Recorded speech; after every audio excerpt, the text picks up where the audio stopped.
We all want to be happy. Sounds simple, right? Everywhere you look, people are trying to be happy. Motivational speakers, books, and influencers all promise they have the secret. But here's the twist. The more we chase happiness, the more it slips away. Sometimes trying too hard actually makes us feel worse. Why does this happen? It all comes down to how we think about happiness. We're told that if we're not happy all the time, something must be wrong. Social media makes it worse. Everyone's posting their best moments, smiling, traveling, celebrating.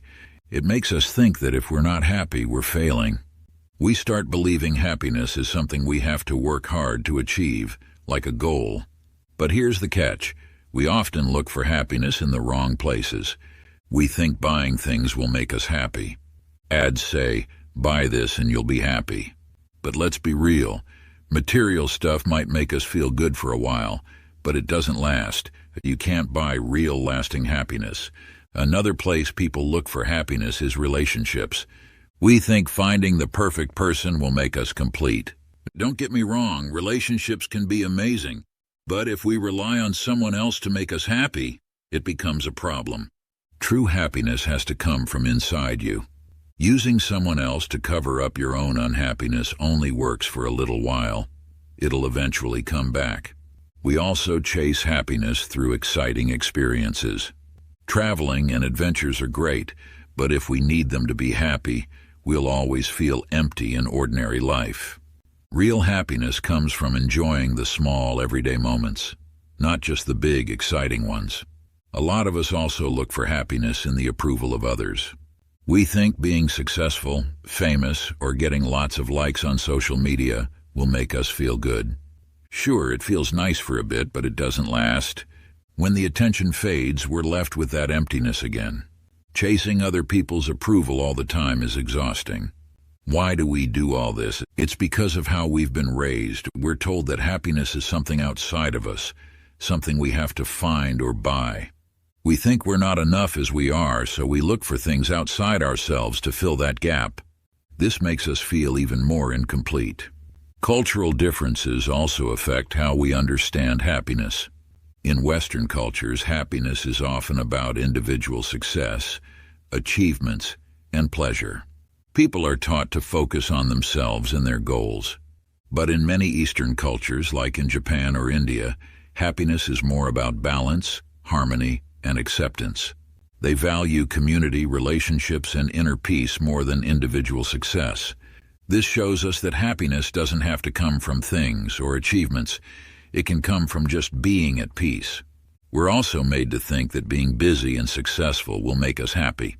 We measure our worth by how much we do and achieve, but this kind of thinking often leads to burnout and stress. If our happiness is tied to success, it becomes fragile because we can't always control success.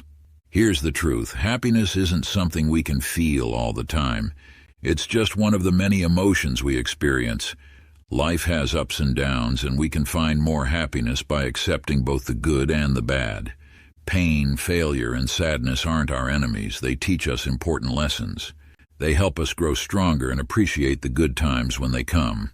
When we try to avoid feeling bad, we end up missing out on real happiness. Funny enough, letting go of the idea that we have to always be happy can actually make us feel better. Accepting all our emotions, whether it's happiness, sadness, or anger, allows us to live fully. When we stop fighting negative emotions, we stop making them worse. Feeling all our emotions is how we find real contentment, not by forcing ourselves to be happy all the time. Mindfulness and acceptance are also key. Practices like meditation can help us notice our emotions without labeling them as good or bad. This helps us make space for all our feelings, which lets happiness come naturally. Mindfulness teaches us to live in the present instead of always waiting for some future moment when we think we'll finally be happy. So maybe the key isn't to chase happiness, but to accept life as it is, messy, imperfect, and unpredictable. Real contentment comes not from avoiding pain or chasing pleasure, but by embracing life, ups and downs included. But what happens if we don't change our obsession with happiness? Worst-case scenarios can be dark. Imagine a future where everyone is constantly chasing unrealistic ideals of happiness, never feeling satisfied. Teenagers and young adults could face increasing levels of anxiety, depression, and feelings of worthlessness. When people feel like they can never be good enough, they might withdraw from society, stop trying new things, or even hurt themselves. The pressure to always be happy could lead to a world where genuine connections disappear because everyone is too busy trying to look perfect. In the worst cases, this endless pursuit can lead to serious mental health crises. Depression and anxiety are already rising, and this pressure only adds to the burden. We could see more young people struggling with hopelessness because they are taught that anything less than constant happiness is failure. This could also increase the rate of burnout, as people push themselves to exhaustion, trying to meet impossible standards. In a society obsessed with being happy, we risk creating a generation that's disconnected, lonely, and emotionally exhausted. Instead of building resilience, we may end up with a world full of people who are afraid of facing any negative emotion, leading to a cycle of constant dissatisfaction. Instead of looking for happiness outside ourselves, we can remind ourselves that we are already enough. We all have flaws, but each day is a chance to grow. Happiness is there when we stay present, take care of our health, and appreciate the small things. The more we bring our mind, body, and spirit together in the present, the more we see that happiness has always been inside us.